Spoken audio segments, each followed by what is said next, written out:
ఈ చోకర్ గురించి చెప్పాల్సి వస్తే యెస్. ఇది కమర్షియల్ జ్యువెలరీ అని చెప్పాలండి. ఎందుకంటే జస్ట్ 25 గ్రామ్స్‌లో బ్యాక్ చైన్ లేకుండా. నేనెప్పుడూ చెప్తుంటాను చోకర్స్‌కి బ్యాక్ చైన్ కన్నా ఈ థ్రెడ్సే బాగా సెట్ అవుతాయి. అంటే మనకు ఎక్కడికి కావాలో అక్కడికి నెక్‌కి అది టైట్ చేసుకొని పర్ఫెక్ట్‌గా ఇప్పుడు ఇది చూడండి నేను ఈ ప్యాడ్‌లో పెట్టాను. చక్కగా నెక్‌లో చూడండి ఎలా కూర్చుందో. అదే మీ అలాగే మనకి నెక్‌లో కూడాను అంతే బ్యూటిఫుల్‌గా ఈ మీకు ఈ ట్యాగ్స్ ఉండటం వల్ల అంటే థ్రెడ్ ఉండటం వల్ల కంఫర్టబుల్గా ఉంటుంది చైన్ కన్నా కూడాను.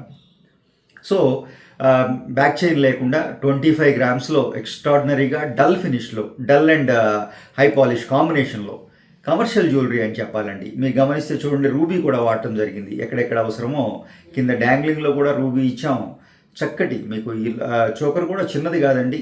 మీకు ఇక్కడ ఈ పార్ట్ గమనిస్తే దాదాపుగా 2.5 ఇంచుల హైట్ ఉంది. చక్కగా నెక్ సూట్ అయ్యేలాగా.